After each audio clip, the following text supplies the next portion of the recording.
Bonjour à tous. Aujourd'hui, on s'attaque à une compétence qui est en train de devenir absolument incontournable. L'art de bien parler à une intelligence artificielle. Parce que oui, c'est la clé pour transformer cette machine ultra puissante en un véritable copilote pour vos projets. On a tous connu ça, non?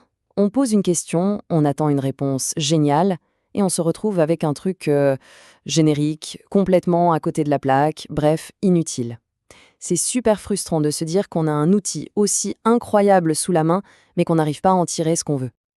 Eh bien, la bonne nouvelle, c'est qu'il y a une solution, et ça porte un nom, le prompt engineering.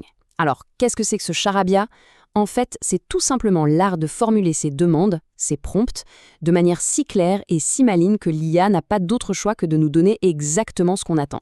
C'est comme lui donner un GPS ultra précis.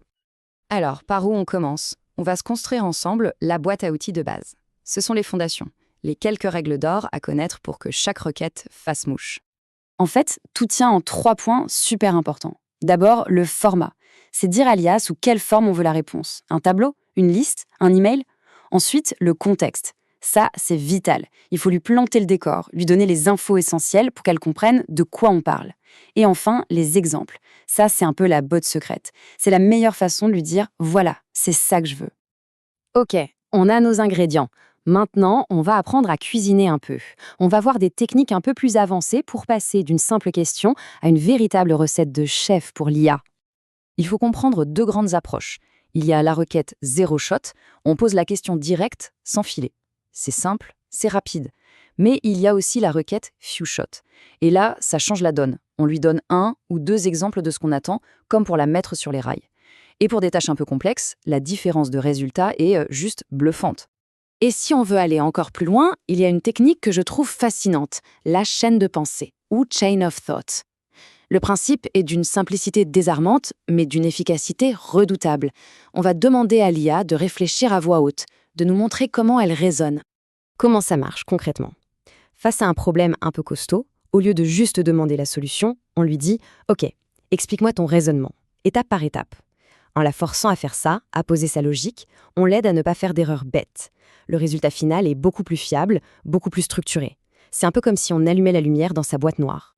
Bon, passons maintenant aux stratégies qui font vraiment la différence entre un débutant et quelqu'un qui maîtrise son sujet. C'est là que la magie opère vraiment. Prenez cet exemple. Écrit sur le changement climatique. C'est l'exemple type de la requête qui va donner un résultat médiocre. C'est trop vague, trop large, on va forcément se retrouver avec un texte scolaire, sans âme, qu'on a déjà lu partout. Et maintenant, regardez ça, c'est le jour et la nuit. On a précisé la longueur, le sujet exact et, très important, le public visé. Là, il y a une feuille de route hyper claire. Le résultat sera infiniment plus pertinent et intéressant. Donc, pour résumer, le secret, c'est de penser conversation. Il faut être le plus précis possible. Ne pas hésiter à découper une grosse tâche en plusieurs petites. Il faut donner du contexte. Et surtout, il ne faut pas avoir peur de tester, de reformuler, d'essayer plusieurs fois. C'est un vrai dialogue, pas juste un ordre à exécuter. Mais au fond, pourquoi s'embêter avec tout ça? C'est une bonne question. La réponse, c'est que maîtriser cet art, ça ne fait pas que nous donner de meilleures réponses. Ça nous redonne le contrôle sur la technologie. Les bénéfices sont énormes et immédiats. On a des résultats beaucoup plus justes, on sait mieux à quoi s'attendre, on contrôle le résultat. On limite les réponses bizarres ou pleines de biais, et au final, l'expérience est bien plus satisfaisante. En un mot, c'est nous qui pilotons la machine. Du coup, la vraie question à se poser, ce n'est plus comment on se sert de l'IA, c'est plutôt, avec ces nouvelles compétences, quel potentiel incroyable vais-je pouvoir débloquer? Que ce soit pour le travail, pour des projets personnels ou juste pour la créativité, les possibilités deviennent immenses. Bien sûr, ce qu'on a vu ensemble aujourd'hui, ce n'est que le début du voyage. Maîtriser cet art, ça prend un peu de temps, ça se perfectionne. Pour continuer à explorer tout ce potentiel et faire de l'IA votre meilleur allié, la meilleure chose à faire, c'est de continuer l'aventure avec nous. Alors pour être sûr de ne rien rater de la suite, pensez à vous abonner.